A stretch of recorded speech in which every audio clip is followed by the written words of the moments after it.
La plus grande course cycliste au monde, le Tour de France, commence dans quelques jours. Je te propose de te donner tous mes conseils pour performer au jeu Tour de France Fantasy et pour battre tous tes potes. Allez, c'est parti. Donc, mon premier conseil, ça va être très simple, mais pourtant c'est le plus important, c'est de regarder le système de score. Pourquoi? Parce qu'en fait, l'objectif de ce jeu, bien entendu, c'est de récolter un maximum de points en fonction des performances de tes coureurs. Il va falloir voir sur quel terrain est-ce que tes coureurs vont te rapporter un maximum de points. Est-ce que c'est en remportant des étapes ou en étant bien classé à l'arrivée ou en faisant la course pour des maillots distinctifs, maillot vert, maillot à pois et maillot meilleur jeune. Je te mettrai, voilà, on va regarder les différents points. Donc on voit que les personnes qui sont classées, enfin à chaque étape, les coureurs qui arrivent les mieux classés vont remporter un certain nombre de points. Les coureurs qui passent en tête des différents cols vont aussi remporter des points qui voilà, vont te permettre de grossir ton score. Et également, on voit qu'à la fin de chaque étape, les coureurs les mieux classés, que ce soit au classement général, maillot jaune, maillot à pois, maillot vert et maillot blanc, vont rapporter des points. Donc voilà, essaie de te familiariser au maximum avec le système de points parce que c'est comme ça que tu arriveras à déterminer quels coureurs ont potentiellement les capacités de gagner des points alors que tu verras que d'autres sont un petit peu plus anonymes pendant le Tour de France et ne te ramèneront que peu de points. Deuxième conseil, alors là c'est de te familiariser avec le parcours du Tour de France. Pourquoi? Parce que en fonction du parcours, tu auras certains types de coureurs qui vont pouvoir s'illustrer. Principalement sur des étapes assez plates, tu vas chercher des sprinters, c'est-à-dire des coureurs capables d'accélérer très fortement dans les derniers kilomètres. Donc ceux-là, forcément, vont te rapporter un maximum de points sur ces types d'étapes. Au contraire, si tu arrives sur des étapes très escarpées, donc sur des terrains montagneux, tu vas chercher principalement des grimpeurs ou des coureurs qui jouent le classement général. Voilà, donc les Pogacar, Vingegaard, etc. Ils vont s'illustrer au maximum sur ces terrains. Et puis, après, tu as des étapes un petit peu intermédiaires, donc assez vallonnées, mais pas trop difficiles non plus. Et dans ce cas-là, il va falloir aller chercher ce qu'on appelle des baroudeurs, c'est-à-dire des attaquants qui partent en échappée. Et là, tu vas avoir des profils assez différents. Tu peux avoir des rouleurs un petit peu du style de Stefan Kung, Matej Mohoric, notamment Fred Wright. Et tu vas aussi avoir des coureurs un petit peu plus grimpeurs, à la Ciccone, à la Dylan Teuns, Michael Woods. Voilà, Barguil aussi qui pourrait être un type de coureur qui pourrait pas mal s'échapper. Et donc, voilà, il va falloir essayer de voir sur quel type d'étape il y a sur le Tour de France. Voilà, essayer de composer une équipe homogène qui te permet de briller sur tous les terrains. Troisième conseil, c'est peut-être l'un des plus importants. À chaque étape, tu as des points bonus, c'est-à-dire que tu vas pouvoir sélectionner un capitaine de route parmi tes cyclistes, parmi ton équipe, et le coureur que tu auras sélectionné verra ses points doublés à la fin de l'étape. Donc c'est extrêmement important pour maximiser tes points et je t'encourage donc à le faire avant chaque étape puisque tu pourras maximiser, utiliser ton bonus sur ton sprinter sur les étapes de plat et plutôt sur tes grimpeurs ou tes joueurs, enfin tes cyclistes du classement général pour les étapes un petit peu plus escarpées. Donc n'oublie pas de bien changer et de bien sélectionner ton capitaine à chaque départ, à chaque étape, parce que sinon tu risques de passer à côté de points faciles. Quatrième astuce que je peux te donner, c'est de planifier tes changements.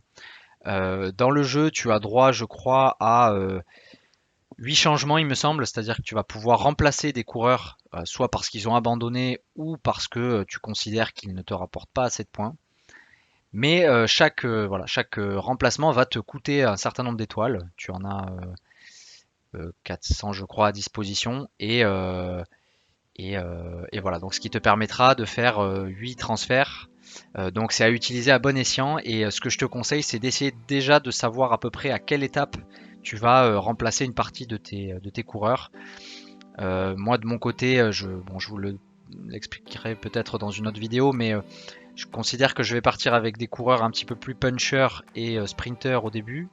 Et je changerai par la suite, voilà, pour partir peut-être sur des coureurs plutôt typés grimpeurs, bon, voilà, ceux qui jouent le classement général, et éventuellement, en fonction des premiers résultats, bah, peut-être que certains coureurs auront plus de choses à jouer, donc il faudra les sélectionner pour essayer de, voilà, de maximiser encore une fois le nombre de points. Un petit bonus, deux petits bonus.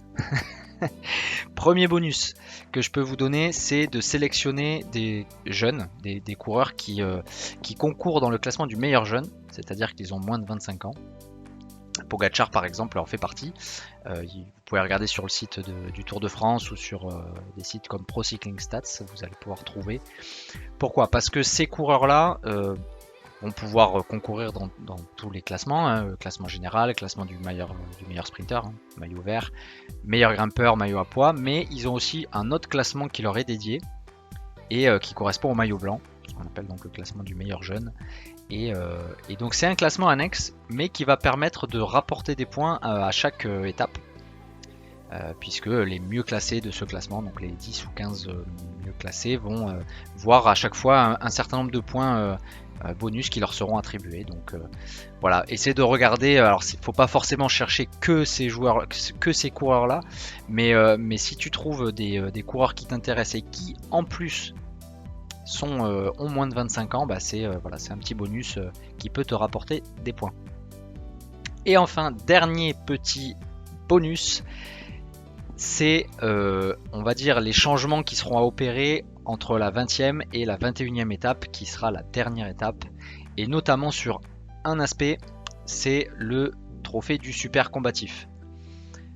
À la fin de chaque étape, il y a un jury de commissaires qui élit le combatif du jour, celui qui s'est le plus illustré en échappée ou qui a fait voilà, de très beaux efforts.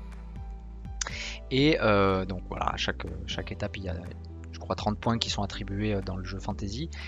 Et à la fin, lors de la dernière étape, le jury attribue un prix qui est le prix du super combatif pour celui qui a été, on va dire, le plus combatif, qui s'est le plus illustré pendant tout le Tour de France. Et dans le jeu, ça rapporte 150 points. Donc l'important avant la 21e étape, c'est de trouver ce coureur. L'année dernière, je crois que c'était Wout van Aert. Alors typiquement, il y a plusieurs façons de trouver, mais en tout cas, il faudra que vous regardiez voilà, entre la 20e et la 21e étape, qui c'est le plus illustré en échappée, qui a remporté des étapes en échappée éventuellement, qui a porté des maillots distinctifs comme celui du maillot de meilleur grimpeur pendant longtemps et qui est passé en tête de nombreux cols. Particularité, souvent les Français sont un petit peu favorisés dans ce classement-là. Je crois qu'on avait eu Franck Bonamour, je crois, il me semble qu'il avait gagné il y a 1 ou 2 ans, et donc l'année dernière c'était Wout van Aert qu'on avait vu quasiment devant à chaque étape. Donc voilà, c'est des points gratuits et il faut voilà, essayer de trouver et essayer de changer ce joueur et de l'identifier, de le mettre dans son équipe pour pouvoir récupérer 150 points, voilà, ce qui peut être une très belle opération. Voilà, c'était les différents conseils que je peux te donner, les astuces pour performer sur le jeu Tour de France Fantasy. On va se retrouver très rapidement pour une superbe vidéo, un truc très complet où je vais vous donner mon avis sur les différents coureurs du Tour de France et je vous montrerai ma sélection pour voilà, le jeu, le départ de ce Tour de France. Donc voilà, stay tuned et puis voilà, si ça vous plaît, essayez de mettre un petit like, ça fait toujours plaisir. Et puis abonnez-vous pour être au courant des prochaines vidéos.